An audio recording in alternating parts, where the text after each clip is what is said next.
Vonis 20 bulan penjara terhadap seorang pelajar dari Bangunrejo, Lampung Tengah akibat terjerat Undang-Undang ITE tidak hanya menyisakan kesedihan bagi keluarga terpidana, namun juga memunculkan keprihatinan dalam penegakan hukum.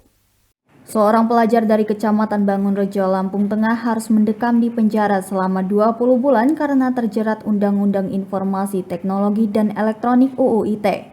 LK dihukum 20 bulan penjara karena tidak menolak ketika diminta mengambil video sejoli yang diduga masih pelajar SMP melakukan perbuatan cabul. Pelajar berusia 16 tahun itu harus berurusan dengan penegak hukum setelah diadukan ke polisi oleh orang tua siswi yang kedapatan melakukan pencabulan dengan pacarnya di salah satu rumah warga. Setelah melalui proses hukum, LK divonis 20 bulan penjara oleh Majelis Hakim Pengadilan Negeri Gunung Sugih, Lampung Tengah. Vonis tersebut membuat sedih keluarganya karena meski masih remaja, LK merupakan tulang punggung keluarga terutama sejak ayahnya sakit-sakitan. Hingga kini LK sudah mendekam di tahanan LPA Lampung Tengah selama 5 bulan dan 1,5 bulan di Lembaga Pemasyarakatan Lapas Gunung Sugih. Hukuman yang ditimpakan terhadap LK oleh keluarganya dinilai tidak adil. Alasannya, dalam kasus tersebut LK mengaku diminta mengambil video perbuatan cabul kedua pelajaran dengan HP. Setelah mengambil video, LK pergi membeli semen. HP-nya diletakkan di meja. LK tidak tahu siapa yang mengambil HP dan menyebarkan videonya. Menurut keluarganya, jika LK dianggap bersalah, maka siswa SMP negeri dan pacarnya siswa SMP swasta yang direkam melakukan perbuatan cabul juga harus dihukum. Menanggapi kasus di atas, anggota DPRD Kabupaten Lampung Tengah Tony Sastra mengatakan pelaku perekam dan penyebaran video tersebut bisa dijerat dengan Undang-Undang ITE. Karena itu menurut Tosa, jika ada orang lain yang dengan sengaja meminta atau memerintahkan untuk membuat video tersebut, maka orang tersebut pun harus diproses secara hukum. Ya awalnya sih ya itu tadi siapa namanya kayak panggilan sidang-sidang gitu ya Pak ya. Karena kita kan katanya harus mengikuti prosedur hukum ya. Soal apa ya, katanya anak saya kena undang-undang ITE itu. Cuman kan kalau dari permasalahannya, kalau pribadi saya sih itu memang nggak adil gitu kan. Soalnya anak saya kan cuma mengambil gambar itu untuk bukti ke orang tuanya gitu. Kalau soal penyebaran anak saya nggak tahu. Soalnya dia udah video itu, dia langsung pergi karena disuruh saya beli semen. Terus yang di video itu memang lagi melakukan hal mesum itu? Iya. Seperti suami istri? Iya, mau sama mau. Oh, itu yang melakukan itu masih sekolah atau gimana? Masih sekolah dua-duanya. Dua-dua masih sekolah? Ya, yang SMP mana? SMP Negeri 21, yang satu Muhammadiyah. Yang perempuan Yang perempuan SMP Negeri 2 tadinya. Yang laki-lakinya? Yang lakinya Muhammadiyah Tanjung Jaya. SMP Negeri 2 di Tanjung Jaya juga? Kalau SMP Negeri 2 itu di Sinar Luas. Oh, Sinar Luas. Ya. Oh, Sinar Luas Bangunrejo. Terus kalau menurut Ibu selaku orang tua ini seperti apa keadilan yang ada? Ya, kalau harus merusi prosedur hukum, kalau memang anak saya harus dihukum, saya terima, ikhlas ridho ya Pak ya. Cuma yang saya nggak terima, kenapa si pelaku ini malah masih bebas gitu, kenapa nggak dihukum sekalian gitu. Jadi kalau kata saya tuh kalau berat sebelah memang berat sebelah gitu. Ada upaya dari Ibu untuk melaporkan si pelaku itu? Kalau untuk melaporkan sih saya masih apa ya Pak? Ya karena itu tadilah kalau menurut harus ada biaya, saya nggak punya biaya gitu kan. Yang penting saya mintanya anak saya bebas kembali lagi ke rumah gitu. Kalaupun nanti ada lawyer yang memang membantu Ibu secara gratis gimana? Ya kalau membantu secara gratis ya alhamdulillah itu yang saya minta gitu. Tapi si Ibu ini siap melaporkan untuk mungkin yang melaporkan, lapor balik? Ya nggak tahu ya Pak, nggak ada dukungan kalau dari keluarga kami Pak. Karena ya kalau sendirilah kami orang nggak punya. Mungkin kalau mereka itu kan orang ada dukungan juga, jadi mereka semau-mau lah ngelaporinnya gitu. Tanpa ada sedikit pun dia ada rasa kasihan apa gimana gitu. Anak Ibu si Laksa ini masih sekolah nggak Bu? Kalau Laksa itu tadinya sekolah SMA pertama kelas 1. Dia cuman masuk 3 bulan dia keluar.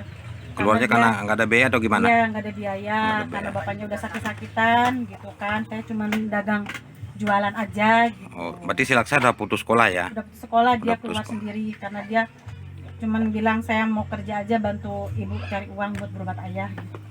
Terus si rumah keluarga si terduga yang cabul itu di mana itu rumahnya?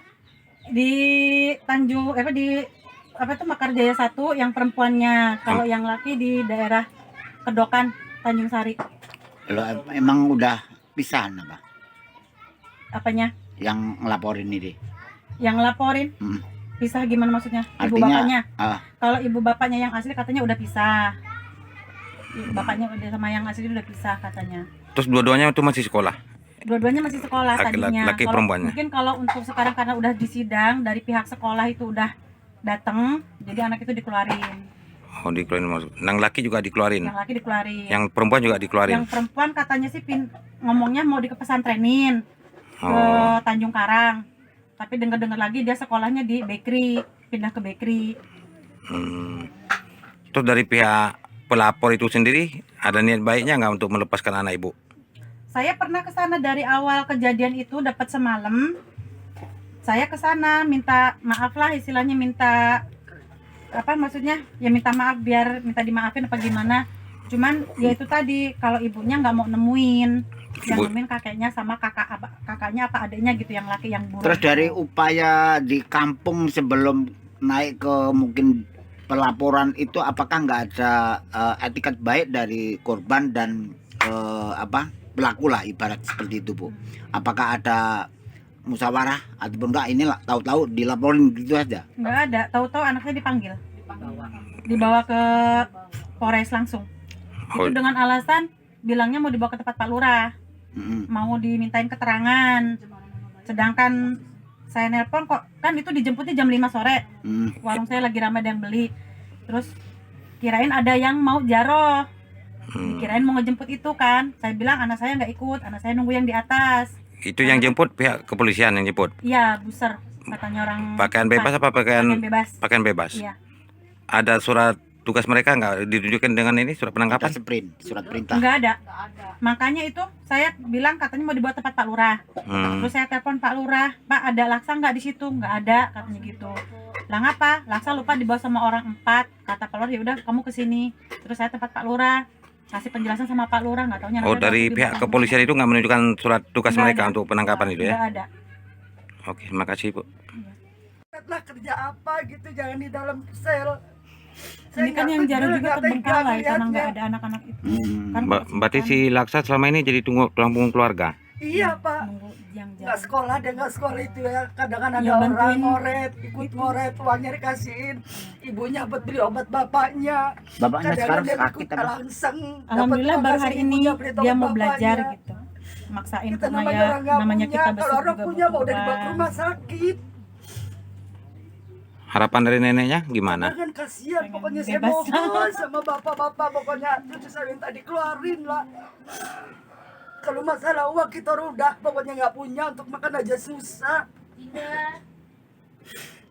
Saya nggak tegang lihat cucu saya, pada itu tulang punggung ibunya Pak, walaupun kecil gitu juga.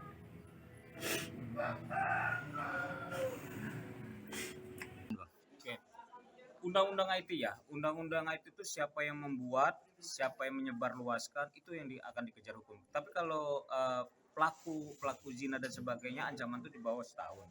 Tapi kalau yang membuat, maksudnya undang-undang IT ancaman di bawah, ada ancaman 6 tahun penjara. Jadi kalau memang orang itu memerintahkan, ya dia yang buat, artinya harus dihukum juga, ditindak tegas juga. Yang nyuruh itu berarti Bang? Yang nyuruh, tapi kita harus buktikan bahwa itu orang itu disuruh. Sementara mereka ini kan pelakunya masih di bawah umur semua nih Bang. Gimana nih Bang?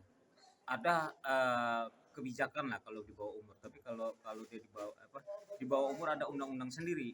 Tapi yang jelas pidana itu tidak melihat umur sebenarnya. Memang kalau di bawah umur biasanya salah satunya dipulangkan kepada kedua orang tuanya atau dibina. Ada juga tahanan anak juga ada. Terus yang kedua pelaku ini kan bebas Bang. Itu gimana nih Bang? Tergantung penyidik. Bagaimana penyidik itu melihat. Tapi yang jelas undang-undang kita bicara siapa yang membuat, siapa yang menyebarluaskan, dulu masuk di undang-undang IT. Ada pesan nih Bang untuk masyarakat umumnya Bang? Ya, jauhkan pidana, jauhkan dari perbuatan-perbuatan pidana, apapun ceritanya, karena pidana itu tidak bisa disembunyikan. Di Lampung Tengah, alhamdulillah Kapolres ini dan Kapolres sebelumnya sangat bagus, luar biasa tentang tindak pidana. Diberantas habis, tidak lihat bulu siapapun orangnya. Terima kasih Bang. Oke, siap, sukses. Dari Lampung Tengah, Tim Liputan Mitra TV melaporkan.